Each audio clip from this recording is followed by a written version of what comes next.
Who should be in the WWE Money in the Bank ladder match for the men's side in 2021? SCW got you covered now here on YouTube.com. Thank you for choosing the channel and choosing the video. Please subscribe right now. Leave in the comments in the comment section. Please like and share the video as well. So what I'm going to do is, WWE changes it from year to year. I'm going to go with 4 superstars from Raw, 4 superstars from SmackDown, and I'm going to have 1 backup for each one as well, because I've got 10 superstars in total I think arguably should be in this match, but I think 1 or 2 potentially will be missing out depending on what is going on with their careers. And the first one is one that I'm going to put in there right now because I'm going to have it as a backup purely because I think he could still be in the championship picture as it is, because Cesaro is right now in a storyline with Roman Reigns. He seems to be struggling to get the championship match at the time of recording, but I do think he will get his match at WrestleMania Backlash. But I do think depending on what goes down, he may get another opportunity at Money in the Bank. So for that reason, Cesaro for me, although would be a shoe-in for most, could potentially be a backup option in my opinion, because I've got SmackDown's got some ready-made superstars that I think could fill the void. SmackDown's almost building for the future, a future opponent for Roman Reigns, and one person that I think really could do that is Big E. Big E, of course, has been Intercontinental Champion, of course, since Christmas Day. He lost that championship at WrestleMania. He's now finishing off his rivalry with Apollo Crews. It's time for Big E to get that push to the next level, towards that upper mid-card, and arguably even towards the main event. And a Money in the Bank briefcase could really do a lot for Big E at this time, in my personal opinion. I think Big E could even be the one, if pushed correctly, to defeat Roman Reigns and win that championship, because Big E is that success story I think people want to see in WWE, and the Money in the Bank briefcase can help elevate him to that level towards the top of the card right now. Let's go with a wildcard option. Let's go with Jey Uso. I think someone that should be in the Money in the Bank ladder match. I think this could be a lot of fun to see because Jey Uso holds so many key cards right now. Of course, he could be coming in on behalf of Roman Reigns to stop someone winning that and cashing in on him. That could be the reason that Roman wants Jey Uso in this match. Also, Jey Uso could be cashing in and perhaps could go after the Raw Championship. There's no argument as to say that, of course, just because you win that briefcase, you stick to your show. Maybe the WWE Champion would be vulnerable if Jey Uso was to win that championship. Maybe Roman wants Jey to win it so Roman can win both championships. That could be the reason that Jey Uso could be thrown in amongst this match. And also, let's not forget, Jey Uso could be a superstar that could benefit by doing it, because we could always revisit Jey Uso versus Roman Reigns once again if Jey Uso wants to have the Money in the Bank. This to me makes a lot of sense and ticks a lot of the boxes. I would even be in favour as a wildcard option of Jey Uso winning the Money in the Bank briefcase for this reason. I think it'd be exciting, I think it'd be fresh, I think it brings a whole host of questions, which is great for storyline narrative. I think Jey Uso is actually a must in this year's Money in the Bank ladder match. And speaking of great story narratives, how about Sami Zayn actually being in the Money in the Bank ladder match? Of course, the conspiracy theorist Sami Zayn, of course, everything is against him right now. Well, things could quickly change back in his favour if he was to hold the Money in the Bank. And let's not forget, Money in the Bank is best suited by a heel having it. Unless a babyface is going to turn heel, cashing in that championship on a vulnerable champion, or it could be a case that babyface just cashes in straight up. We like it better when a heel has it. He has more opportunities to tease cashing it in. It certainly is a lot more fun watching it. You only have to look at the difference last year of when The Miz held the championship or the Money in the Bank briefcase compared to Otis. So for me, Sami Zayn would be really fun to watch it, because Sami Zayn would all of a sudden feel he could be being screwed out of the briefcase if he needs to defend it. He also will feel that perhaps the tables have turned and that he now can control his own narrative in WWE. I think it'd be a fun storyline. I think Sami could make it work. Some of his mic work recently has been some of the best of his career. It's been top level stuff. Of course, that just that week after WrestleMania, before he did his rematch with Kevin Owens, I felt was almost Mick Foley-esque, the way he was almost losing his marbles in the middle of the ring. I think Sami Zayn with Money in the Bank would be entertaining as hell. I personally would love to see it. Last on the SmackDown reign, then, as I can say, if Cesaro's not in the match, I need one more to fill the quota. Kevin Owens will be the one, because I think KO needs that push, he needs that momentum. KO is someone that can get himself into a main event match on a show, he can get himself in a championship match, but for some reason, when he gets that final part of the ladder, just to grab that brass ring, something happens and he just doesn't get there. Since winning the Universal Championship back in 2016 and losing it to Goldberg, Kevin Owens just hasn't been seen as that top guy.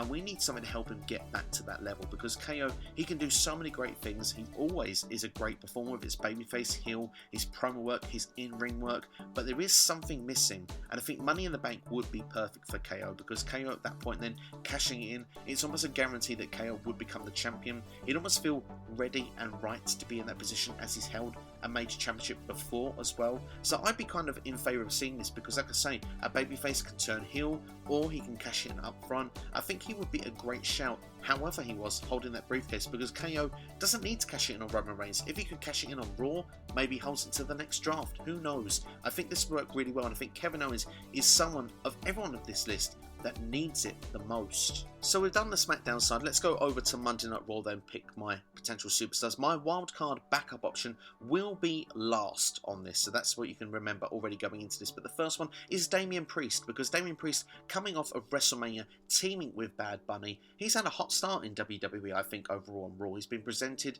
like I say, with Bad Bunny in these sort of big segments, and now that Bad Bunny is away from WWE, it's time to establish Damian Priest on his own. If Damian Priest goes back to being in the mid-card, or lost in the shuffle, or just simply feuding with The Miz, you know, it's not going to work long term for Damian Priest. This is something that could really just show WWE has a bit of faith in him, and of course for the market, in the Hispanic market, the Latin market as well, this could be a big deal as well. By pushing Damian Priest, you could get a new megastar by having him as your Money in the Bank winner. And of course Damian Priest, he's different to most big guys. He can fly around the ring. In fact, he actually won the NXT North American Championship last year in a ladder match, so that, I think for me, this again ticks a lot of the boxes I would like to see Damian Priest inserted into the Money in the Bank ladder match this year. Now, I mentioned The Miz, I'm going to put him in there as well, because a villain is needed in Money in the Bank. There needs to be that one superstar that everyone is fearful that they're going to win it, because once you see them go up that ladder, you naturally get that tension of thinking, oh god, they're not going to win it, are they? King Corbin's usually the one that's thrown in this position, but of course, SmackDown, I've got it covered this year. The Miz seems to be that guy on Monday Night Raw, and The Miz won it last year. He can actually realise to himself, well, I can't get to the top any other way. This was the way I was champion before, it's the way I can be champion again.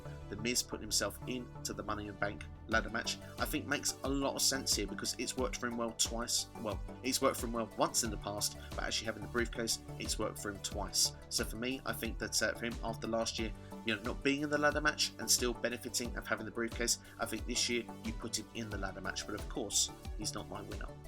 Next then on there, we've got Drew McIntyre, and my reasoning for this one, I want a redemption story for Drew McIntyre. If you look at WrestleMania this year, he was supposed to have that moment in front of fans. It didn't work out in the end, did it? He submitted, well, he passed out to Lashley with the hurt lock, and of course Lashley remains WWE Champion.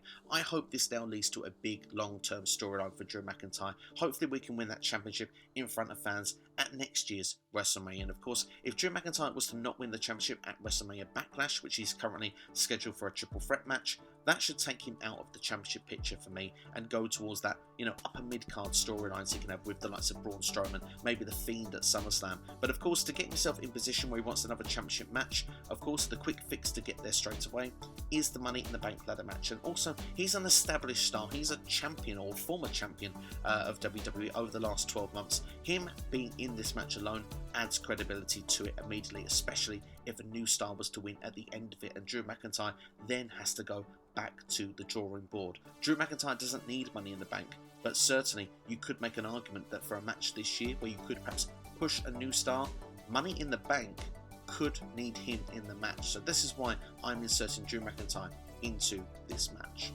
Last but not least then, before I go to my wildcard, of course the wildcard would replace this superstar, is Mustafa Ali. Yes, I know Mustafa Ali was a part of Retribution and Retribution bombed, but let's be honest, it would have been a lot worse had Mustafa Ali not been in this role, because he proved himself, and a character-wise, to be absolutely phenomenal as a heel. His mic work is second to none, and it's always been. If you go through 205 Live, you go through his time when he came up to SmackDown and stuff, his promo work has always been very, very strong, and Ali was going to get that push, and of course it was taken away from him. And I think now we need to start getting where he gets that mid-card push, but also where he wants to get himself back in positions of opportunities he lost out on before. And I think Money in the Bank is one of those. He was rumoured to be winning this a couple of years ago. In fact, he was actually going to win it before Brock Lesnar inserted himself randomly into a match that he wasn't included in and got the briefcase instead. So for me, Mustafa Ali also fills out the heel quota a little bit for this match as well. So for me, that would be a perfect choice to include him.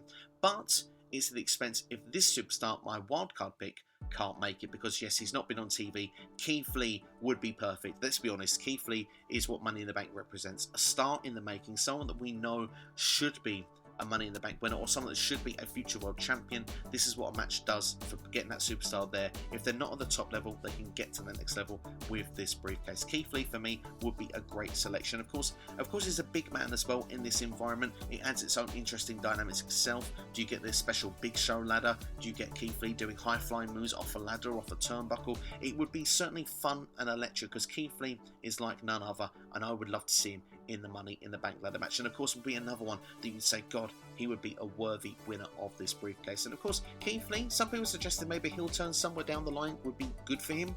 I mean, Money in the Bank, that would be a good way of assisting it. So yeah, it'd be interesting to see how that would play out if it was to go down, but he would be my wild card choice. But that's my selections there for Money in the Bank. Anyway, who do you think should be in the men's Money in the Bank ladder match this year? Let me know in the comments below right now. As I say, my wildcards are Cesaro and Keith Lee, depending on their situation. Of course, that means then for right now, my lineup would be Jey Uso, Big E, Kevin Owens, Sami Zayn, Damian Priest, Drew McIntyre, The Miz, and Mustafa Ali. Do you like the sound of that lineup? Let me know in the comments below. Who would you have instead? Or who would you have win it? I'd like to know right now, and I can't wait to interact with you. More videos on the way, including Ask SCW, will be dropping tomorrow. And of course, go and check out the previous videos being released as well. The live Q&A from Thursday, as well as also a great little fantasy booking video I did with Adam Pearce and Sonya Deville. That storyline that's been going on right now. Let me know your thoughts. Go and check that one out right now. But that's all for me. Thank you for watching. You've been watching SCW here on YouTube.